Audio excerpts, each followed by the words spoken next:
questo è un altro bunker, si chiama Bunker Savoia, prende il nome dall'ex albergo Savoia, che è quel fabbricato che abbiamo qui di fronte. Ci fu la presenza di un reparto del genio. Tengo a precisare che i bunker venivano realizzati dove c'era presenza di truppe tedesche. Ecco, anche questo è un bunker di ricovero, ma anche tecnico. E entriamo a vedere.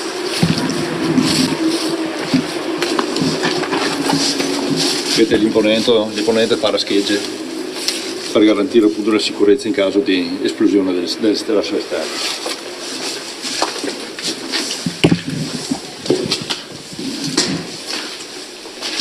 Ecco, sono realizzati sia in calcestruzzo che in mattone. La prima parte viene realizzata solitamente in calcestruzzo o in sasso e la volta viene costruita in mattone. Lateralmente correvano delle cannellette di scudo per garantire un calpestio il più asciutto possibile.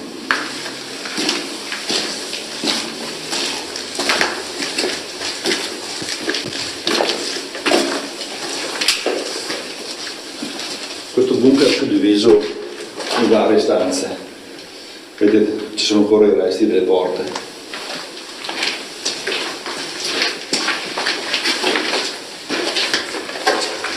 E qui perdevano posto gli apparati tecnologici, ossia quell'istrumentazione che appunto in caso di bombardamento era già stata portata all'interno, quindi apparati telescriventi, apparati radio, trasmittenti, ed erano posizionati su questi piani di lavoro.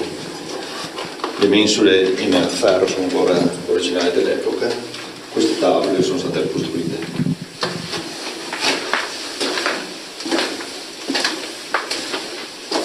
Questo bunker era suddiviso in parecchie stanze, molto probabilmente per non creare interferenze di lavoro.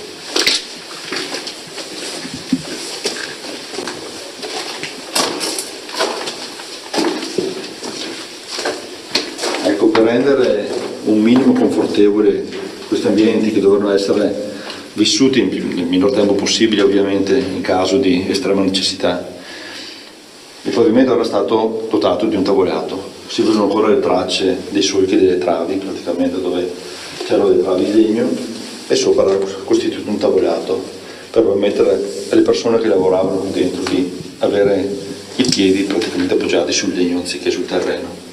Ecco, una cosa interessante, c'è all'interno di questo bunker una scritta assolutamente dell'epoca che recita: Hitler non si può piegare, viva i soldati tedeschi.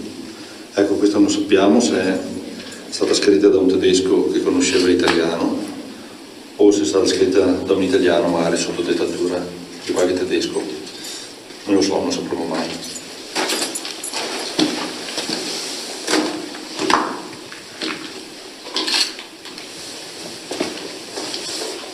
Tutti i bunker erano dotati di un'entrata e di un'uscita, però in parecchi casi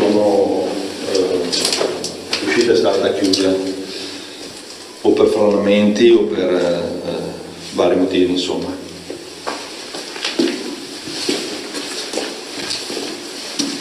Anche qua queste mensole che danno il segno che le persone che lavoravano qui dentro erano molte.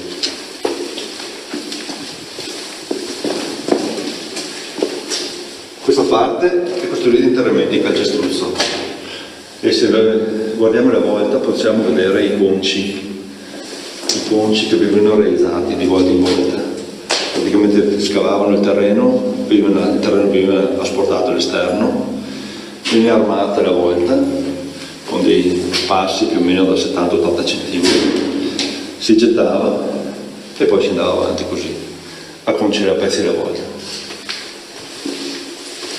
Anche le sezioni sono variabili, dipendeva molto probabilmente dalla consistenza del terreno che veniva trovato in fase di scavo.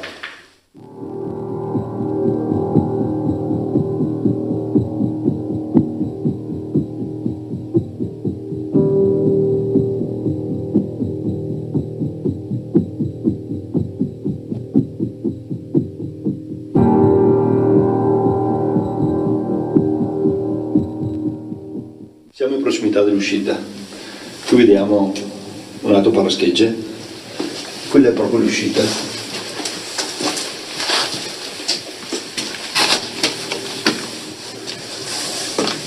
Questa riuscita è stata occultata da materiale franato. Qui sto un altro paraschegge. Ecco, dall'altra parte si entrava e da qua si usciva. Nel caso l'ingresso fosse stato bombardato, si aveva un'altra garanzia per uscire. Qua vediamo anche le scritte lasciate dall'epoca.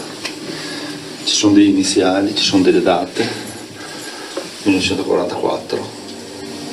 1929, molto probabilmente l'operaio che ha scritto qua era del 29, delle sigle SI, tutte a testimoniare il passaggio delle persone.